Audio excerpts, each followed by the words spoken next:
In this video, I'm going to show you step-by-step instructions on how to replace the front screen on the Samsung Tab A8. I'm going to start by powering down the device, if it'll let me. If you can turn it off, then of course go ahead and do so. But if not, let's crack on with the repair. I've got it on the hot plate. It's been sat on here for the last, I reckon 10 minutes it's been on here. It's nice and warm to the touch. I'm going to run a bead of isopropyl alcohol around all four edges of the device. And then I'm going to take a single-sided razor blade and I'm going to create a sort of incision. Let's call it an incision. Very surgical, but an incision. And I'm just going in between. There's like an edge of the glass and the edge of the sort of frame, and I'm just prying straight down and then lifting back, if that makes sense. That's going to make a small gap so that I can insert this plastic pick. We can get rid of the metal pick. Oh, the device just turned back on. And then I'm just going to pry around. I'm going to lift and shift all the way around. Because it's warm, I can just work my way around. So if you start from that right hand side, the side with the camera on, then you'll find it's a lot easier to work your way around. And you're going to just sort of lift it up and work the pick around. And it should, if it's warm enough, separate quite easily until you get it like this. And then once you've got it this way, then I'm going to run a bit more alcohol down this edge. And we're just going to pull it away. So because it's a bit tough, I can't pull it away, I'm just going to, there we go, I pulled it away. So now I've got it open, I'm going to move over to the workbench where we'll take it apart a little bit further. Now that we're on the workbench, away from the heat mat, I can handle this a little bit easier. And the best way to do it is to sort of lift it from the middle, look. And the cable runs underneath it here. So we're going to lift it up and just sort of slide the bottom over like that, so that we're not damaging anything. And then you can also just lay it flat like that, look. Make sure there's nothing in the way. Just lay it flat out of the way. We do need this cable, so just be careful not to cause any damage to that. And then let's zoom in. And the next step is going to be to disconnect the battery and the screen both together, which is underneath this little metal shield here. Disconnect the screw, lift away the shield, and then you can use a plastic spudger to first of all disconnect power. So that's going to turn it off once and for all finally, and then we can disconnect the screen, and that's it. The screen is freed now. So I believe that the part that we have got, we'll need this cable transferring over. So what you need to do, you just need to peel this tape back. I reckon any part that you buy will want this this little flex cables moving over. Just lift up the zip connector and then pull it out. Now this is for scrap or recycling. Put it to one side. And the part that we're using is a genuine Samsung service pack part. And if I am correct, we bought this from our good friends at Mobile Centrics, a very good supplier of genuine service pack parts. They always come wrapped up. They come with a 12 months warranty. It was reasonably priced compared to other suppliers.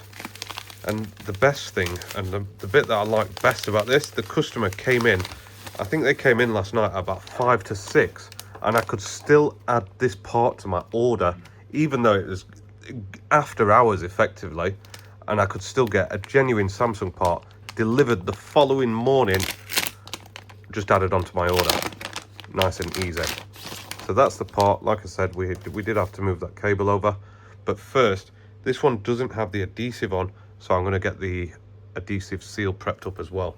In terms of removing the old adhesive, you just want to run around first of all with the plastic spudger and remove as much of the leftover adhesive as you can.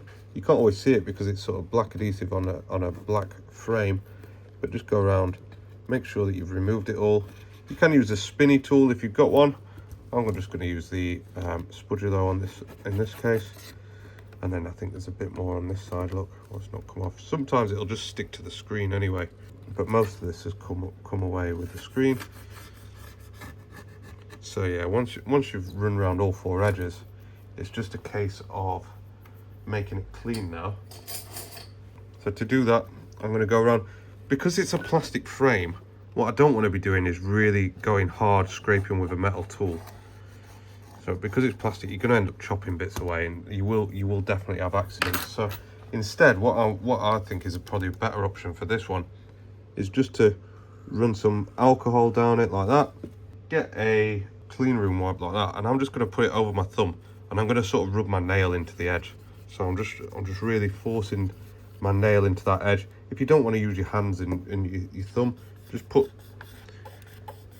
the cloth on the end of the spudger, and that's just going to get into the groove, the sort of the very angle there, the little bit. That's where all the shit builds up, all the crap and gunk.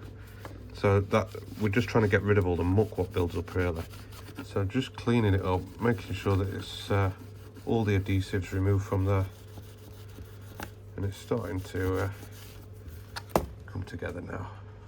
This is, I always say it's the most important part, and obviously it's the most important part to get 100% right, I think, because it's very easy to skip this step, stick the screen on, and then you're going to find that it doesn't stick properly.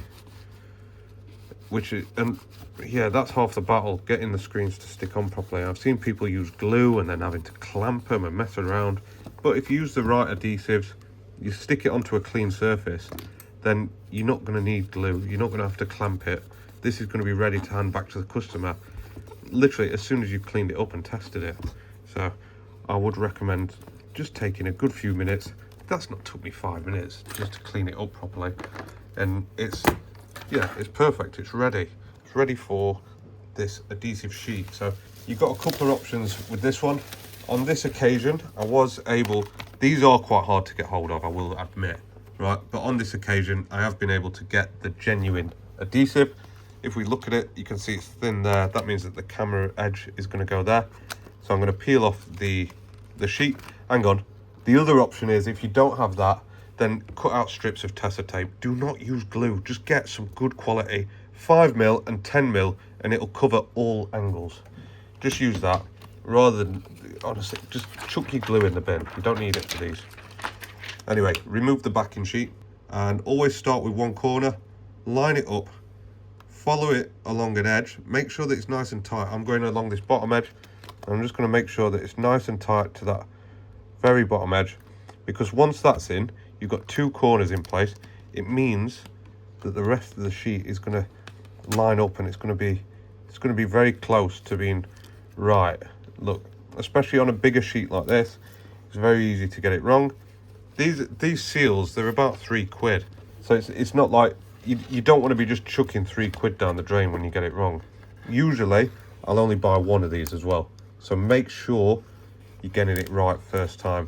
Like this one, I don't keep this part in stock. I'll order it as and when, the screen and the seal. So just make sure that you're getting it right. That should let us peel off the top blue film now. So we can just go around all the edges, peel off the film, and it's going to leave, look, you can see there's a little bit of blue film underneath that. That's where the adhesive is. I'm going to leave that for now until the new screen's attached. Let's put that to one side now, because we're going to get this new screen. And if you look at it, look, there's some like films on the back of it. That's not adhesive, that's just a film to protect it from scratches. This underside is very prone to scratching, so don't use metal tools on things like that. Just avoid it, just keep it nice and clean. And yeah, this is how you do a good job, I suppose. It's concentrating on the details, the important details. That's what makes or breaks a decent job. Now, what I've not done is concentrated. I wasn't sure which way this went, because you could go that way or you could go that way. I could look back at the footage and figure it out, but if I lay that down, I know that the black is screen side up, so it must go that way. Does that make sense? Right, line it up, push it in with your spudger, and then push down on that little bit. And then I do remember that there was like a strip of Kapton tape, which is non-conductive tape. It's heat resistant, and it's used a lot in electronics and electronics repair. You might not have any, but get some tape or recycle the tape what was on it before and just cover it up. It's very unlikely that that's going to work itself loose, but in the very unlikely event that it will, it just won't now. That's it, it's resolved. Now we'll get this back and we can lay it down again. To be honest, I'm going to hold the screen in my right hand, and then I'm going to use my left hand to guide it in, line it up, and that's it. While I'm there, I'll put the battery back in, but you could always just lay it flat like we did before. Make sure that these connectors, they can be awkward if you're not used to handling them. If you handle it with one hand like that and use that to guide it in, hang on, make sure that we're not got the battery connected. So guide it in and then push it down with your finger until it clicks and it's nice and flat. It shouldn't be rocking, it should just be nice and flat and solid. Same with the battery. Just plug them in like that and that's it. That's connected. Whilst we're in here, for you, I would recommend stopping and testing this just one time. But for me, I'm confident that what we've done is sufficient, and I'll plod on with the video for your guys' sake, so we're not stopping. Reconnect the screw, plug it in, bish bash bosh. Then you can flip the screen over. Just be careful, don't pull on that cable. And now we'll make sure it comes on, because like I said, I don't want to waste that seal. We've got the Samsung logo. I'm confident in this one. So what we're going to do with this now is I'm just going to lift up the screen a little bit like that, so that we can lift up those last pieces of adhesive. We've got a little pull tab on each end of them. Grab hold of them with the tweezers and then just lift it up like that. Do it for all 4 edges. And we're going to be left with, oh, hang on, a little bit of the old adhesive had stuck to the battery. So let's just do a quick visual check, make sure that there's nothing under there. Because if there's a screw what's stray or any tools what you've left behind, if that crunches the back of the screen, then it's going to be curtains for that new screen that you've just bought. Line it up, push it down.